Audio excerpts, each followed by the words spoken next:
سورہ فیل. سورہ فیل کا تعارف. مقام نزول. سورہ فیل مکہ مکرمہ میں نازل ہوئی ہے. آیات، کلمات اور حروف کی تعداد. اس صورت میں 1 رکوع، 5 آیتیں، 20 کلمے اور 96 حروف ہیں. فیل نام رکھنے کی وجہ، عربی میں ہاتھی کو فیل کہتے ہیں اور اس صورت کی پہلی آیت میں ہاتھی والوں کا واقعہ بیان کیا گیا ہے. اس مناسبت سے اسے سورہ فیل کہتے ہیں. سورہ فیل کے مضامین. اس صورت میں یمن کے بادشاہ ابرہہ کا واقعہ بیان کیا گیا کہ اس نے اپنی قوت اور مال پر بھروسہ کرتے ہوئے خانہ کعبہ پر حملہ کیا تو اس کی فوج پر اللہ تعالیٰ نے چھوٹے چھوٹے پرندے بھیجے جنہوں نے ان پر کنکر کے پتھر برسائے اور انہیں جانوروں کے کھائے ہوئے بھوسے کی طرح کر دیا. سورہ ہمزہ کے ساتھ مناسبت. سورہ فیل کی اپنے سے ماقبل سورت ہمزہ کے ساتھ مناسبت یہ ہے کہ سورہ ہمزہ میں بتایا گیا تھا کہ منہ پر عیب نکالنے والے اور پیٹھ پیچھے برائی کرنے والے کافروں نے جو مال جمع کیا تھا وہ انہیں اللہ تعالیٰ کے عذاب سے نہ بچا سکے گا. اور اس صورت میں اس پر دلیل قائم کرتے ہوئے فرمایا گیا کہ ابرہہ جو کہ مال و دولت، طاقت و قوت اور جاہ و حشمت میں کفار مکہ سے بڑھ کر تھا، جب وہ کعبہ شریف پر حملہ آور ہوا تو اللہ تعالیٰ نے کمزور اور چھوٹے چھوٹے پرندوں کے ذریعے اسے ہلاک کر دیا اور ان کا مال، تعداد اور قوت انہیں اللہ تعالیٰ کے عذاب سے نہ بچا سکی. بسم اللہ الرحمن الرحیم. ترجمہ: اللہ کے نام سے شروع جو نہایت مہربان رحمت والا ہے. الم تر کیف فعل ربک باصحاب الفیل الم یجعل کیدہم فی تضلیل وَأَرْسَلَ عَلَيْهِمْ طَيْرًا أَبَابِيلَ تَرْمِيهِمْ بِحِجَارَةٍ مِّن سِجِّيلٍ فَجَعَلَهُمْ كَعَصْفٍ مَّأْكُولٍ. ترجمہ: اے محبوب، کیا تم نے نہ دیکھا کہ تمہارے رب نے ان ہاتھی والوں کا کیا حال کیا؟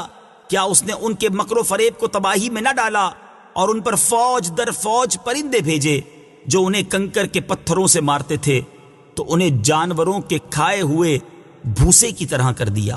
الم تر کیف فعل ربک باصحاب الفیل. اے محبوب، کیا تم نے نہ دیکھا کہ تمہارے رب نے ان ہاتھی والوں کا کیا حال کیا؟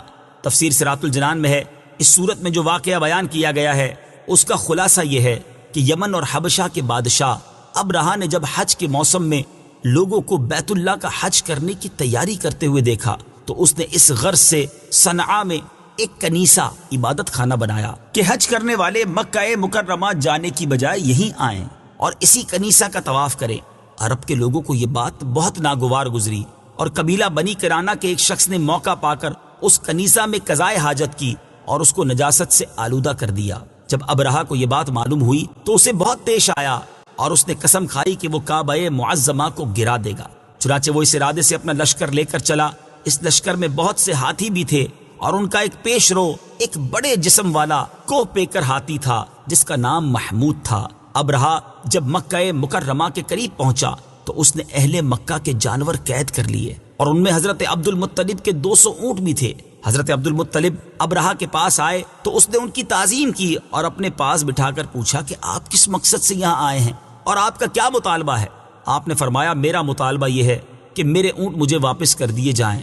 ابرہہ نے کہا مجھے آپ کی بات سن کر بہت تعجب ہوا ہے کہ میں اس خانہ کعبہ کو ڈھانے کے لیے یہاں آیا ہوں جو آپ کا اور آپ کے باپ دادا کا معظم و محترم مقام ہے. آپ اس کے لیے تو کچھ نہیں کہتے اور اپنے اونٹوں کی واپسی کا مطالبہ کر رہے ہیں. آپ نے فرمایا میں اونٹوں ہی کا مالک ہوں اس لیے انہی کے بارے میں کہتا ہوں اور کعبے کا جو مالک ہے وہ خود اس کی حفاظت فرمائے گا. یہ سن کر ابرہہ نے آپ کے اونٹ واپس کر دیے.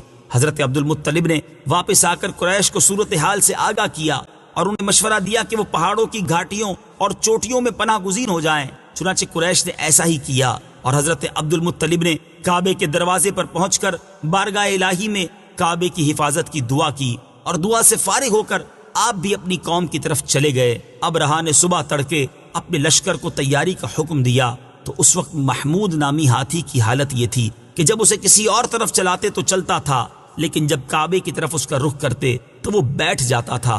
اللہ تعالیٰ نے ابرہا کے لشکر پر سمندر کی جانب سے پرندوں کی فوجیں بھیجی، اور ان میں سے ہر پرندے کے پاس 3 کنکریاں تھیں، 2 دونوں پاؤں میں اور 1 چونچ میں تھی۔